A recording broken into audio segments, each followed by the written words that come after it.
नमस्कार, KP news 24/7 में आपका स्वागत है। मैं अश्विनी आपके साथ 9 बजे के समाचारों में। पहले नजर डालते हैं मुख्य समाचारों पर। बीदर शहर की नालियां कचरे से लैस, नगर सभा अपने कार्य में विफल। राज्य में भाजपा सरकार के दिन गिने चुने, डीके शिवकुमार। देवेगौड़ा की सरकार गिराने के लिए राज्य के कांग्रेस नेताओं को बताया जिम्मेदार, कृष्णा के बयान पर कांग्रेसियों की त्योरियां चढ़ी। कांग्रेस नेता राहुल गांधी ने वैक्सीन नीति को लेकर फिर सरकार को घेरा। भारत में ज्यादा तूफानी होगा मॉनसून, 10 लाख साल पुरानी मिट्टी पर हुई रिसर्च।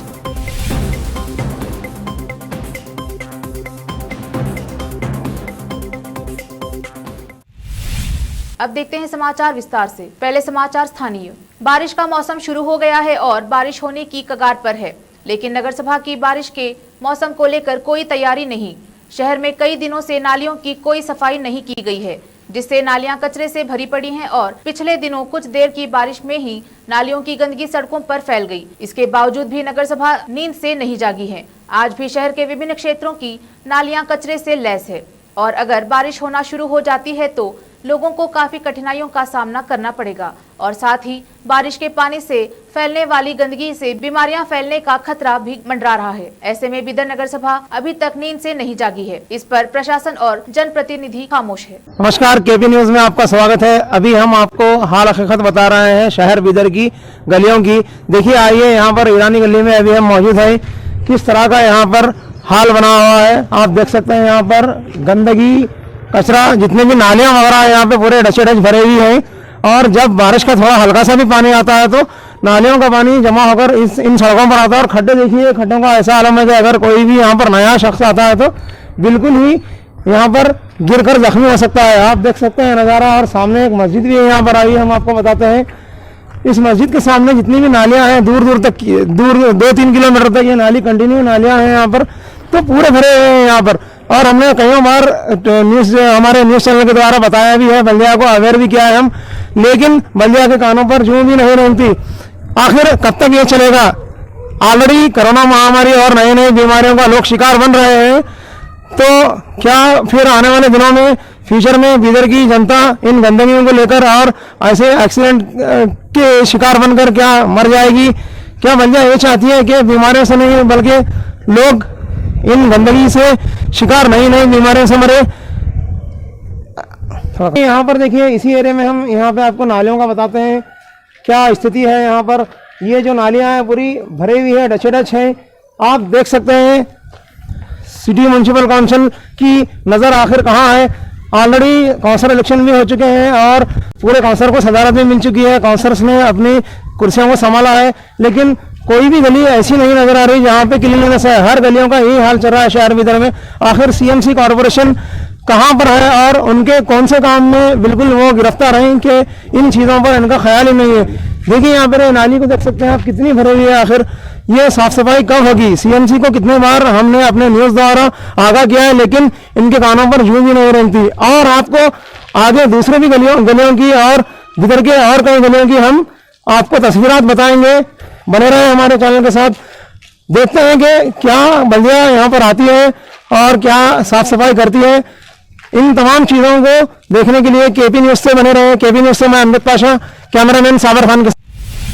बीदर के बाहरी क्षेत्र में रहे मलकापुर रिंग रोड पर स्थित एक मैदान में स्थानीय टीमों के बीच एक क्रिकेट मैच आयोजित किया गया। इस मैच में शहर के 5 स्टार टीम अपने अच्छे प्रदर्शन से जीत हासिल की, वही runner up green star team रही। विजेता टीम को सरफराज हाशमी वकील द्वारा पुरस्कार दिया गया। इस अवसर पर हाशमी ने कहा, खेल स्वास्थ्य के लिए अत्यधिक लाभदायक है। युवा इस प्रकार के मैच आयोजित कर अपने स्वास्थ्य को ठीक रख सकते हैं। इस दौरान उन्होंने महामारी के दौरान नियमों का पालन करने की भी सलाह दी। कलबुर्गी में पिछले कई दिनों से मोटरसाइकिल चोरी की घटनाएं जोरों पर चल रही थी। हर दिन शहर में मोटरसाइकिल की चोरी होने से लोग परेशान थे। ऐसे में पुलिस लगातार मामले को सुलझाने का प्रयास कर रही थी। आज कलबुर्गी के एमबी नगर पुलिस ने मोटरसाइकिल चोरों को धर दबोचा है। इसमें 4 चोरों को गिरफ्तार किया, लेकिन एक साथी फरार होने में सफल रहा। कलबुर्गी पुलिस आयुक्त YS Ravi Kumar, SP D Kishore Babu, Shri Kattimani के नेतृत्व में चंद्रशेखर तिगड़ी और चंदनवास की टीम ने सफलतापूर्वक चोरों को गिरफ्तार करके 4,40,000 मूल्य की 11 बाइक जब्त की गई हैं। पुलिस फरार रहे आरोपी की तलाश शुरू की है। अब देखते हैं समाचार राज्य के। कर्नाटक प्रदेश कांग्रेस अध्यक्ष डीके शिवकुमार ने कहा है कि राज्य में भाजपा सरकार के दिन गिने चुने ही शेष है। कोविड की दूसरी लहर के नियंत्रण में सरकार की विफलता को लेकर लोगों में निराशा है। उन्होंने कहा कि सरकार कोविड संक्रमण की मृत्यु दर पर नियंत्रण में विफल रही है। अब सरकार कोविड के टीके के लिए 900 रुपए ले रही है। ऐसे में सरकार के दिन गिने चुने ही शेष है। सरकार पर कोरोना टीकाकरण की गति को लेकर निशाना साधते हुए शिवकुमार ने कहा कि प्रदेश कांग्रेस राज्य के सभी नागरिकों को निःशुल्क टीका लगाना चाहती है, बशर्ते कि सरकार इसकी अनुमति दे। कांग्रेस छोड़कर भारतीय जनता पार्टी में शामिल हो चुके पूर्व मुख्यमंत्री और केंद्रीय मंत्री एसएम कृष्णा के एक हालिया बयान से कांग्रेस नेताओं की त्योरियां चढ़ गई हैं। लगभग गुमनामी का जीवन जी रहे कृष्णा ने एचडी देवेगौड़ा की केंद्र सरकार के पतन के लिए कर्नाटक कांग्रेस के कुछ नेताओं को जिम्मेदार ठहराया है। हालांकि कर्नाटक कांग्रेस की ओर से अभी तक इस बारे में कोई प्रतिक्रिया नहीं आई है, लेकिन यह देखना रोचक होगा कि कांग्रेस के प्रदेश अध्यक्ष डीके शिवकुमार अपने रिश्तेदार के इस बयान पर किस तरह प्रतिक्रिया व्यक्त करेंगे। डीके की बेटी ऐश्वर्या का विवाह कृष्णा के नाती से हुआ है। हालांकि कांग्रेस नेताओं का मानना है कि कृष्णा को कांग्रेस से भाजपा में जाने के बाद कोई जिम्मेदारी नहीं मिली है। खुद को गुमनामी से बाहर लाने के लिए वे जानबूझकर ऐसे विवादित बयान दे रहे हैं, जिनका इस समय कोई संदर्भ नहीं है। कोरोना महामारी के बीच भी वर्ष 2020 में देश में राज्य विधानसभा की सबसे ज्यादा बैठक हुई। राज्य विधानसभा नए कानून बनाने में भी पहले स्थान पर रही। अध्यादेश जारी करने में केरल पहले स्थान पर रहा, जबकि कर्नाटक दूसरे स्थान पर रहा। पीआरएस लेजिस्लेटिव रिसर्च की रिपोर्ट्स के अनुसार पिछले साल 19 राज्यों की विधानसभाओं की कार्यवाही औसतन 18 दिन ही हुई। इन राज्यों की विधानसभाओं की 2016 से 2019 के बीच बैठकें एक साल में औसतन 29 दिन हुई। संस्था ने राज्य के कानूनों पर अपनी वार्षिक रिपोर्ट में कहा है कि 2020 में कर्नाटक विधानसभा की बैठक सर्वाधिक 31 दिन हुई। राजस्थान विधानसभा की बैठक 29 दिन और हिमाचल प्रदेश की 25 दिन हुई। तमिलनाडु, छत्तीसगढ़ और गुजरात में 23 बैठकें हुई। केरल विधानसभा की 2020 में 20 बैठकें हुई, जबकि इससे पहले के 4 साल में औसतन 53 दिन सदन की बैठक हुई थी।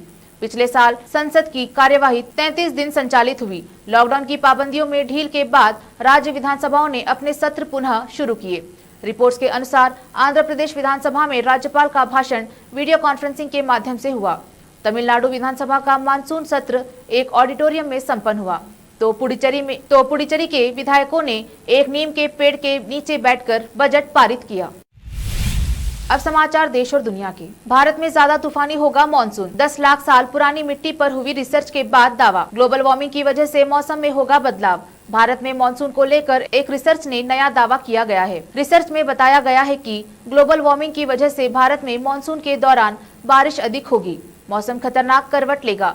जनरल एडवांस साइंसेस में शुक्रवार को प्रकाशित दस्तावेजों में पिछले 10 लाख साल की स्थितियों के आधार पर मॉनसून पर गौर किया गया है। रिसर्च में कहा गया है कि आने वाले साल में बहुत अधिक बारिश होने के दौर बार बार आएंगे। मौसम के तेवर अप्रत्याशित होंगे। ये क्षेत्र के इतिहास पर असर डाल सकता है। केपी न्यूज में फिलहाल वक्त है एक छोटे से ब्रेक का। देश और दुनिया भर की खबरों के लिए देखते रहिए आपका अपना TV channel KP news 24/7।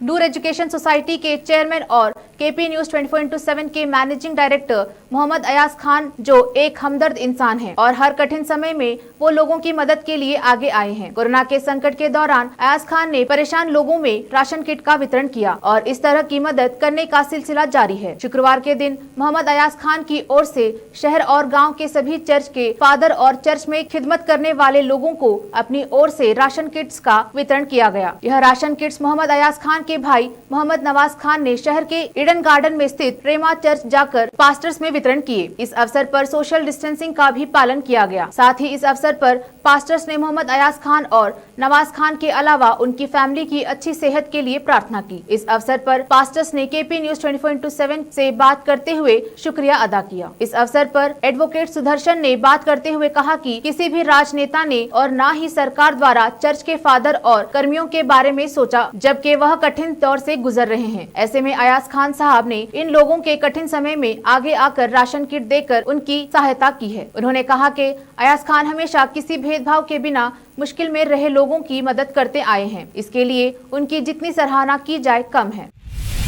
Break के बाद आपका स्वागत है। आइए देखते हैं आगे के समाचार। पेट्रोल, डीजल और तेलों की बढ़ती कीमतों को लेकर केंद्र की नरेंद्र मोदी सरकार आए दिन आलोचना झेल रही है।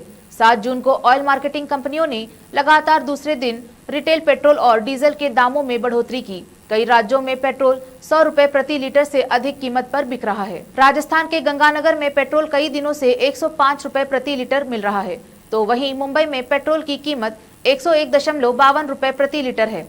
सरसों तेल की कीमत में भी रिकॉर्ड बढ़ोतरी हुई है, जिससे आम लोगों की परेशानियां बढ़ गई हैं। बढ़ती महंगाई को लेकर पूर्व आईएएस अधिकारी सूर्य प्रताप सिंह ने नरेंद्र मोदी सरकार पर निशाना साधा है। पेट्रोल, डीजल और तेलों की बढ़ती महंगाई को लेकर पूर्व आईएएस अधिकारी सूर्य प्रताप सिंह ने नरेंद्र मोदी सरकार पर निशाना साधा है। उन्होंने कहा है कि पेट्रोल 100 रुपए और सरसों तेल 200 रुपए। लोकपाल को मिलने वाली शिकायतों में 2020-21 के दौरान 92% कमी। 2020-21 के दौरान लोकपाल को भ्रष्टाचार की 110 शिकायतें मिली। इनमें से 4 शिकायतें सांसदों के खिलाफ थी। ये शिकायतें 2019-20 में मिली शिकायतों से 92% कम है। 2019-20 में लोकपाल को भ्रष्टाचार की 1427 शिकायतें मिली थी। पिछले वित्त वर्ष में मिली कुल शिकायतों में से 57 केंद्र सरकार के समूह ए या समूह बी के अधिकारियों के खिलाफ, 44 शिकायतें केंद्र के पूर्ण या आंशिक नियंत्रण वाले विभिन्न बोर्ड, निगम, स्वास्थ्य निकाय के अध्यक्षों, सदस्यों और कर्मचारियों के खिलाफ और 5 अन्य श्रेणी की शिकायतें थी। लोकपाल को 2019-20 के दौरान मिली 1427 शिकायतों में से 613 राज्य सरकार के अधिकारियों और 4 केंद्रीय मंत्रियों और सांसदों के खिलाफ थी। केंद्र सरकार के अधिकारियों के खिलाफ 2045, केंद्र के सार्वजनिक उपक्रम निकायों, न्यायिक संस्थानों और स्वायत्त निकायों के खिलाफ 200 और किसी व्यक्ति या संगठन के खिलाफ 135 शिकायतें थीं। 6 शिकायतें राज्य के मंत्रियों और विधानसभा सदस्यों के खिलाफ और 4 शिकायतें केंद्रीय मंत्रियों के खिलाफ थी। कुल शिकायतों में 2020 में महज आग्रह, टिप्पणी या सुझाव थे। तमिलनाडु के तिरुनावेली जिला कलेक्टर कार्यालय में साहूकार द्वारा अत्यधिक ब्याज की मांग से परेशान होकर एक ही परिवार के 4 सदस्यों ने आत्महत्या कर ली थी, जिसे लेकर कार्टूनिस्ट जी बालकृष्णा ने एक कार्टून बनाया था, जिसमें तत्कालीन जिला कलेक्टर, पुलिस कमिश्नर और तमिलनाडु के मुख्यमंत्री मूक दर्शक बनकर घटना को देख रहे थे और उनके निजी अंग नोटों से ढके हुए थे। जी बालकृष्णन पर मानहानि का मुकदमा दायर किया गया था, जिसे मद्रास हाईकोर्ट ने खारिज करते हुए कहा कि कार्टून को अगर संदर्भ से बाहर देखेंगे तो कार्टून अपना अर्थ खो देंगे। साथ ही कहा कि अदालत लोगों को नैतिकता नहीं सिखा सकती, बल्कि समाज इसे धीरे धीरे से ही सीखता है और इसके मानदंडों का पालन करता है। कांग्रेस नेता राहुल गांधी ने वैक्सीन नीति को लेकर फिर सरकार को घेरा है। राहुल ने कहा है कि आसान सा सवाल है, अगर वैक्सीन सबके लिए निःशुल्क है तो प्राइवेट अस्पताल कीमतें क्यों ले रही हैं? दूसरे ओर प्रधानमंत्री नरेंद्र मोदी के संबोधन पर कांग्रेस महासचिव रणदीप सिंह सुरजेवाला ने कहा कि सरकार ने फिलहाल कांग्रेस की आधी बात मानी है। सुप्रीम कोर्ट के सवालों और फटकार के बाद केंद्र सरकार ने वैक्सीन को लेकर यू टर्न लिया है। सुरजेवाला ने पीएम के संबोधन पर तंज कसते हुए कहा कि सार 2 लाइन में है। वो झूठ बोल रहा था बड़े सलीके से, पर उसके किरदार पर किसी को यकीन न था, तो देश एतबार करता भी तो कैसे करता। सुरजेवाला ने कहा कि सुप्रीम कोर्ट ने मोदी जी और उनकी सरकार को कटघरे में लाकर खड़ा कर दिया। हाई कोर्ट ने तो मोदी सरकार की नीति को मैनस्लॉटर की संज्ञा भी दे दी है।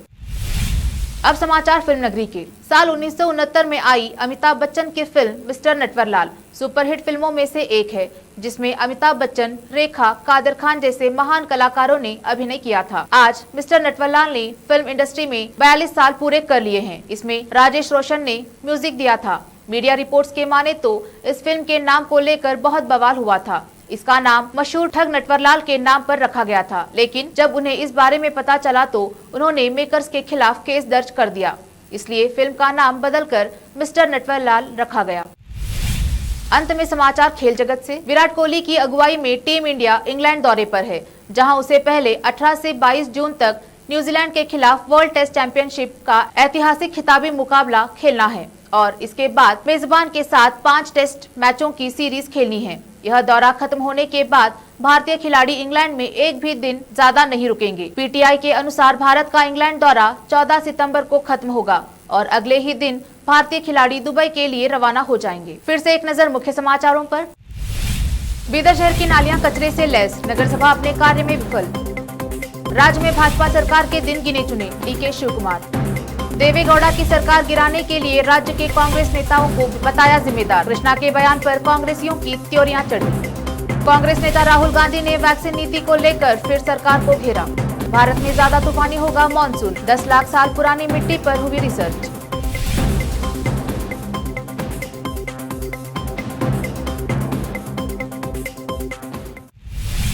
केपी न्यूज में फिलहाल इतना ही। देश प्रदेश के समाचारों के लिए जुड़े रहिए केपी न्यूज 24/7। धन्यवाद।